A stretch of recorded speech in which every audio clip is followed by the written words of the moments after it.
Hi, welcome to 7th episode of Let's Talk Health by Star Hospital. October is considered as Breast Cancer Awareness Month. So, we are going to talk about breast cancer and breast oncoplasty in this episode.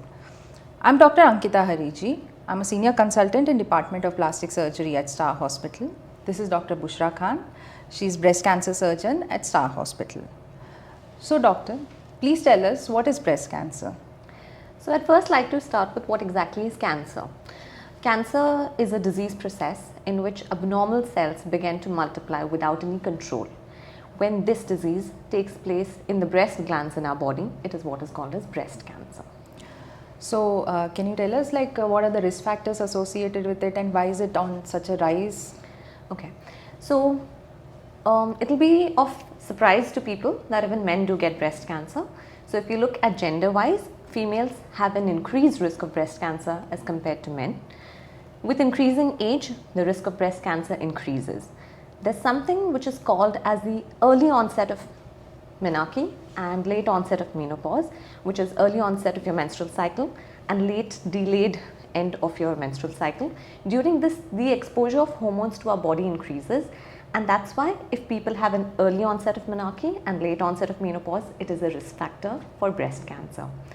Definitely with today's lifestyle and habits that have come in, obesity, less physical activity, less rest, increased amount of stress, definitely contribute to risk factors. Excessive alcohol consumption, smoking, tobacco consumption in any form are considered as risk factors for breast cancer. A family history of breast cancer or having BRCA1 and BRCA2 genes positive is definitely a very strong risk factor for breast cancer. And I would still like to add that still only 5 to 10% of breast cancers are considered to be hereditary.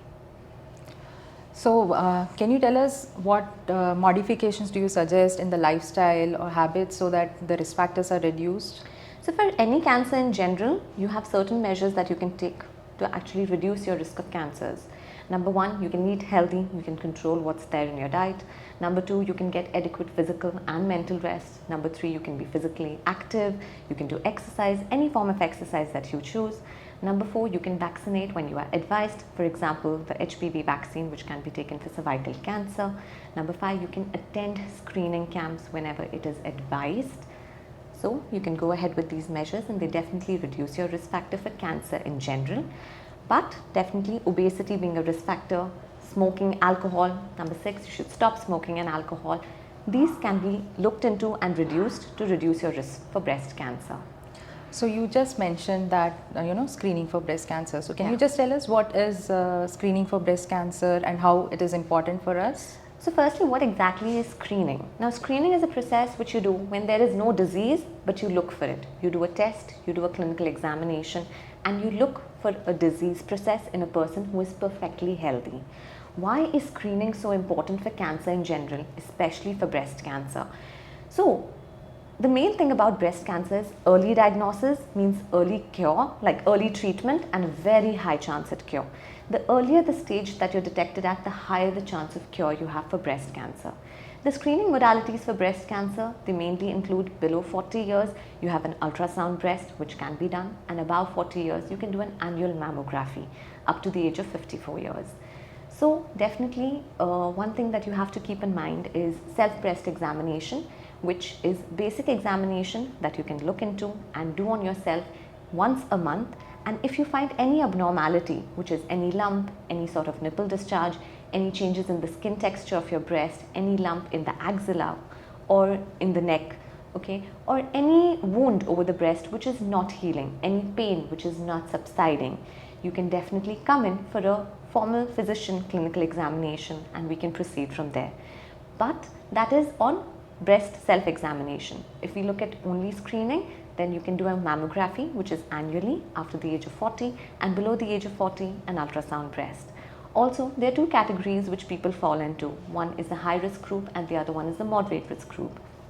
A moderate risk group, you don't really have much risk factors that are present, but a high risk group is one where you've got a family history of breast cancer or you've got relatives or you've been tested for the BRCA1 and 2 genes.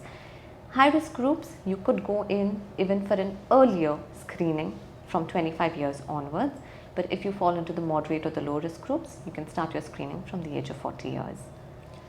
So after they get screened and they get diagnosed, so what are the treatment options available? Okay, so you have treatment options for breast cancer, which largely depend on the stage of breast cancer. You've got from 0 to 4 stages of breast cancer, and depending on whether it is early breast cancer or locally advanced breast cancer, metastatic breast cancer, the treatment plan, order of treatment, it changes. But in general, if I have to name the modalities of treatment for breast cancer, you've got surgery, chemotherapy, radiation therapy. You've got something which is called as target or precision medicine, target therapy or precision medicine, which is coming up, immunotherapy and hormonal therapy. So can you just elaborate on surgical options available for them? Yeah. So the main thing is that a lot of our patients come to us and they have this belief that once they're diagnosed with breast cancer, it's like the breast has to go. But that's not how it is. With the many advancements that science has made now and the health sector has made, we can conserve the breast even if you have breast cancer. Especially if it is early breast cancer, you can go in for an upfront surgery. If it is locally advanced breast cancer, we can give you neoadjuvant chemotherapy and then take you up for surgery.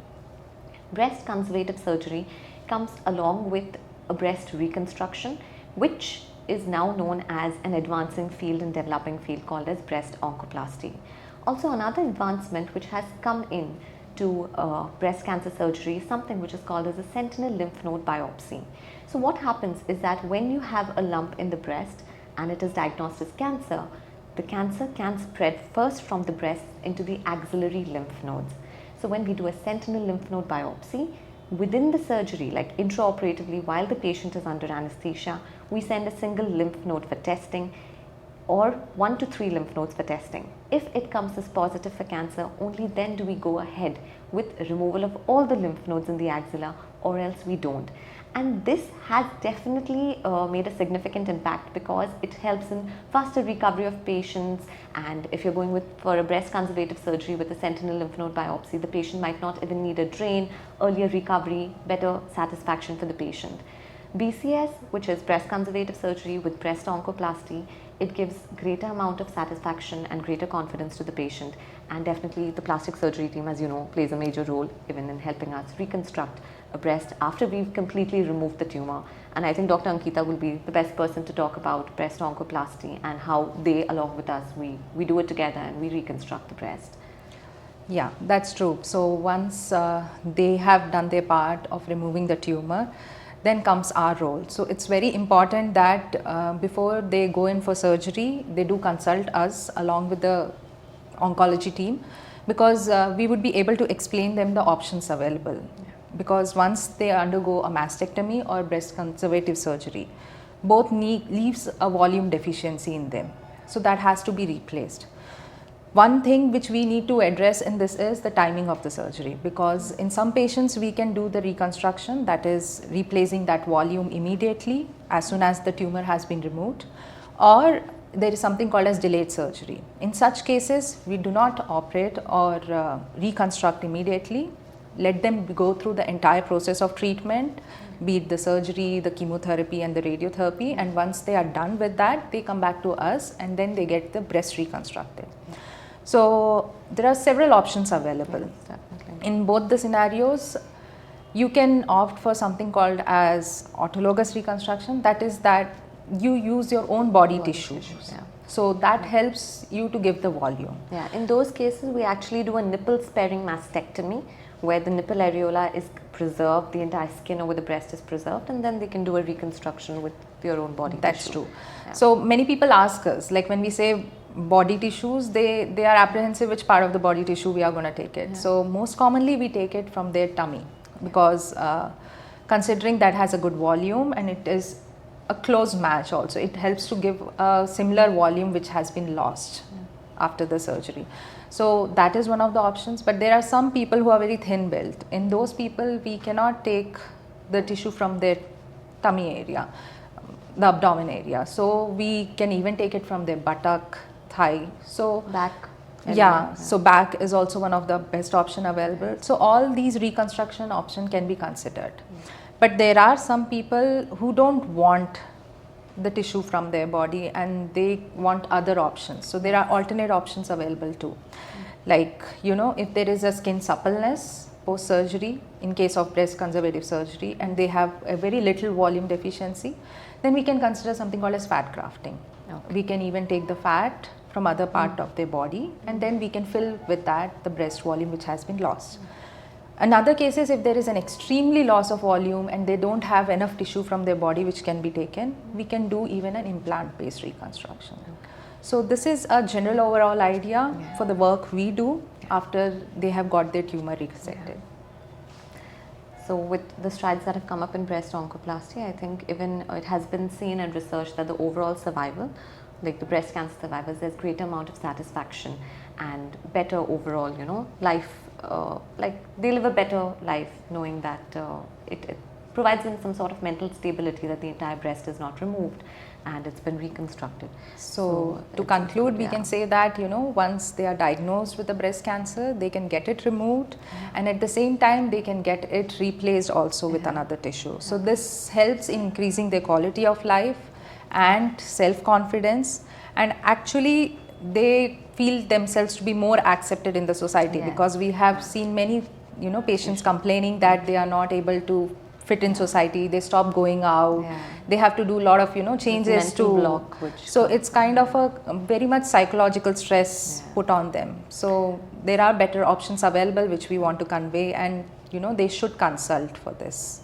So mainly I think we'd like to conclude saying that be breast aware, do breast self-examination in this month of October Cancer Awareness, get all the information, spread all the information that you can, and definitely go for breast screening and know that we're always here to help, so don't be reluctant, and definitely an oncologist and a plastic surgeon is just close to you to help you get back everything what was there as before and take care of you. So yeah, thank you. Thank you.